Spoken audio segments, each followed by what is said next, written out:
Hey there, Grumpy Old Fart here.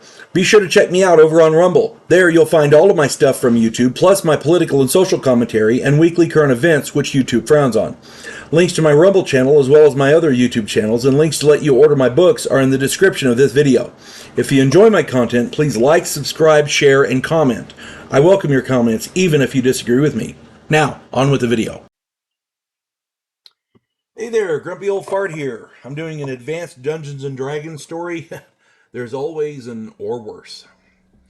I've had a saying in tabletop role-playing games since the 70s. There is always an or worse.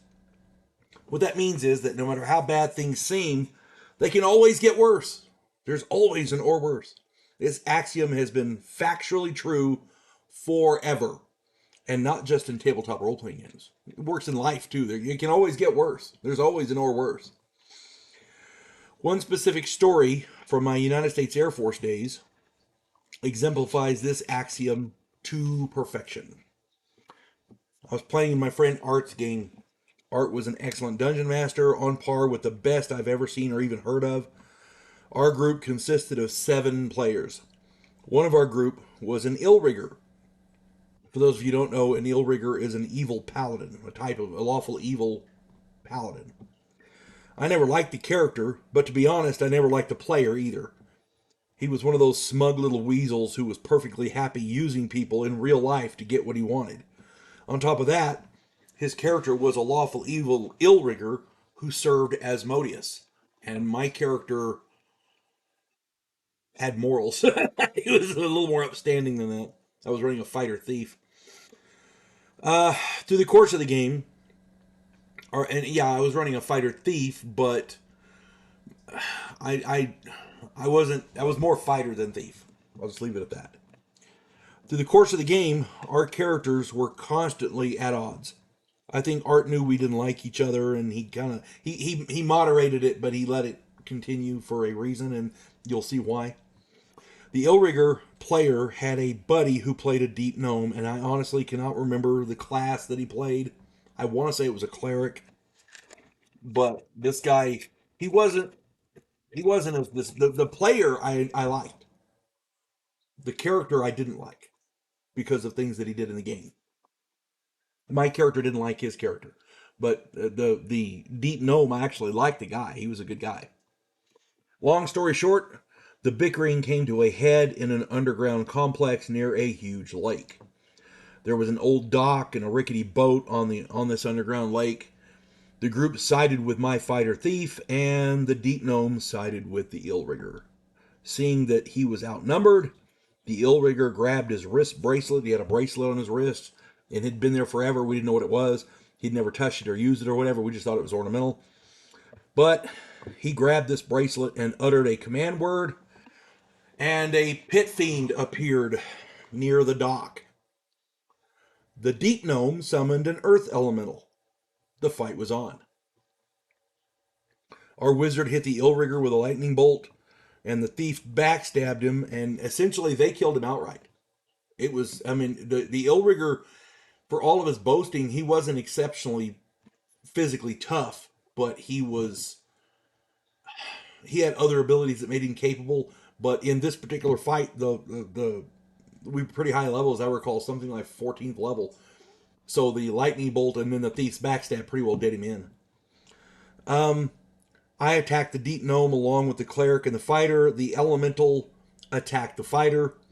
The pit fiend gated in. Another pit fiend. The next round, and by the way, the next round, the cleric and the wizard and I killed the deep gnome. The elemental went away. Because I'm not sure why that happened, but that's the way Art played it, and I wasn't complaining. We had pit fiends to deal with. The first pit fiend hit us with a wall of fire. The second pit fiend gated in a third pit fiend. If you don't know what a pit fiend is, they're personal servants of Asmodeus. They are nasty. They are big, bad, nasty devils. They are nasty. Then now we had 3 of them. The fighter failed his savings throw against the wall of fire, and he was almost dead. The next round, the wizard said, fuck this, and teleported away. The thief was killed outright. The first two pit fiends attacked the group, while the third pit fiend gated in a pair of barbed devils. I realized we were not going to win this, so I asked the cleric what he could do and to get us the hell out of there. He said wait for his initiative, so we had to wait. The pit fiends knocked me unconscious and killed the fighter. On the cleric's initiative, he grabbed my fighter thief and used word of recall to transport us back to his temple. What started out as a conflict within the party turned into a horror show, pitting 3 pit fiends and a pair of barbed devils against my fighter thief, a cleric, and a fighter. It went from bad to worse, and it was almost a total party kill, even after one faction of player characters were done. If it wasn't for the cleric, my fighter thief would have died.